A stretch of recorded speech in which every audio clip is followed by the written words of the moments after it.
हर हर महादेव। कथा सागर चैनल पर आप सभी का स्वागत है। आज के इस वीडियो में हम सुनेंगे शिव पुराण का 7वां अध्याय। सूत जी कहते हैं, शौनक, अब शिव पुराण सुनने का व्रत लेने वाले पुरुषों के लिए जो नियम है उनका भक्ति पूर्वक श्रवण करो। नियम पूर्वक इस श्रेष्ठ कथा का श्रवण करने से बिना किसी विघ्न के उत्तम फल की प्राप्ति होती है। जो व्यक्ति दीक्षा से रहित है उनका कथा श्रवण में अधिकार नहीं है। अतः मुने, कथा सुनने की इच्छा वाले सब लोगों को पहले वक्ता से दीक्षा ग्रहण करनी चाहिए। जो लोग नियम से कथा सुने उनको ब्रह्मचार्य से रहना, भूमि पर सोना, पत्तल में खाना एवं प्रतिदिन कथा की समाप्ति पर ही अन्न का सेवन करना चाहिए। जिसमें शक्ति हो वो पुराण की समाप्ति तक उपवास करके शुद्धता पूर्वक भक्ति भाव से शिव पुराण का श्रवण करे। इस कथा का व्रत लेने वाले पुरुष को प्रतिदिन केवल एक ही बार हविष्यान्न भोजन करना चाहिए। जिस प्रकार से कथा श्रवण का नियम सुखपूर्वक सध सके वैसा ही करना चाहिए। गरिष्ठ अन्न, दाल, जला अन्न, सेम, मसूर, भव दूषित तथा बासी अन्न का सेवन कर कथाव्रती पुरुष कभी कथा ना सुने।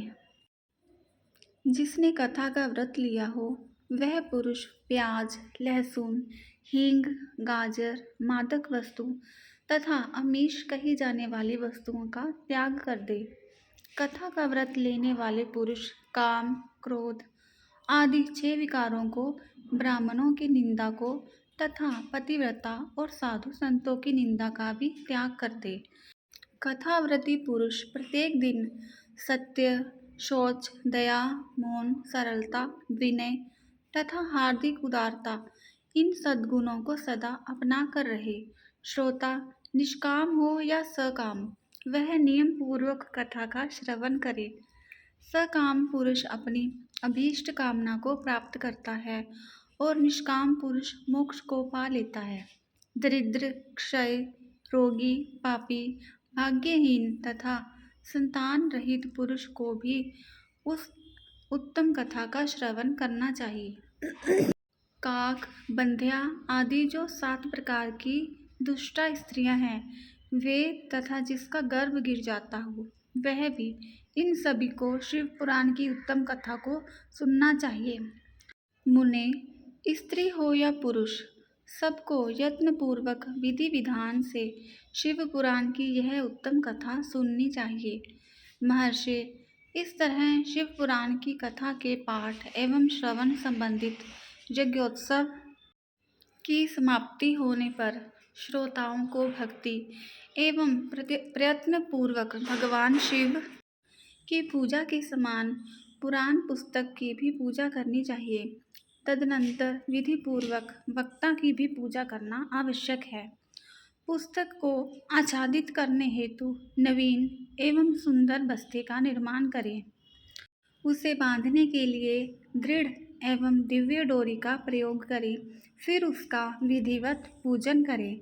मुनिश्रेष्ठ, इस प्रकार महान उत्सव के साथ पुस्तक और वक्ता की विधिवत पूजा करके वक्ता की सहायता के लिए स्थापित हुए पंडित का भी उसी के अनुसार धन आदि के द्वारा उससे कुछ ही कम सत्कार करें।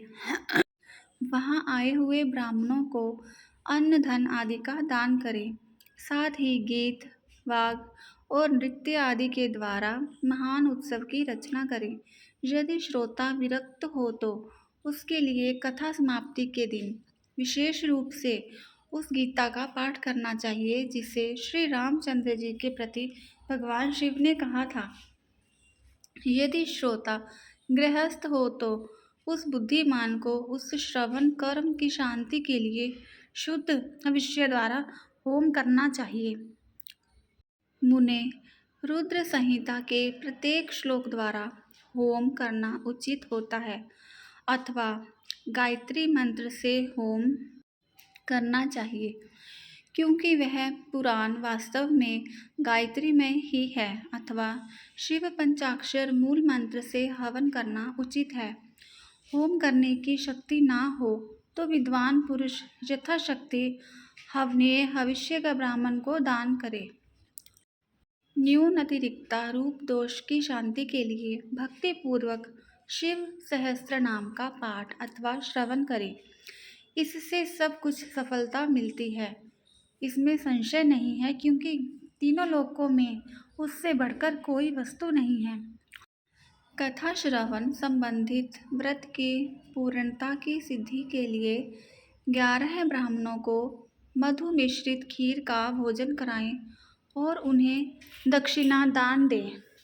मुने, यदि शक्ति हो तो 3 तोले सोने का एक सुंदर सिंहासन का निर्माण करवाएं और उस पर उत्तम अक्षरों से लिखी अथवा लिखाई हुई शिव पुराण की पोथी विधिपूर्वक स्थापित करें। तत्पश्चात पुरुष उसकी आवाहन आदि विविध उपचारों से पूजा करके दक्षिणा चढ़ाई। फिर जितेंद्रिय आचार्य का वस्त्राभूषण एवं गंध आदि से पूजन करके दक्षिणा सहित वह पुस्तक का उन्हें समर्पण कर दे।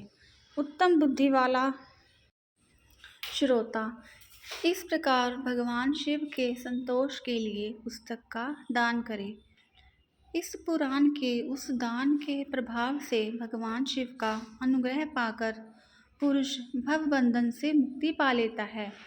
इस तरह विधि विधान का पालन करने पर श्री संपन्न शिव पुराण संपूर्ण फल को देने वाला तथा भोग और मोक्ष का दाता होता है। मुने, शिव पुराण का यह सारा महत्व जो संपूर्ण अभीष्टों को देने वाला है, मैंने तुम्हें कह दिया। अब और क्या सुनना चाहते हो? श्रीमान, शिव पुराण सब पुराणों के भाल का तिलक माना गया है। यह भगवान शिव को अत्यंत प्रिय, रमणीय तथा भवरोग का निवारक है। जो सदा भगवान शिव का ध्यान करते हैं, जिनकी वाणी भगवान शिव के गुणों की स्तुति करती है और जिनके दोनों कान उनकी कथा सुनती है, इस जीव जगत में उन्हीं का जन्म लेना सफल है।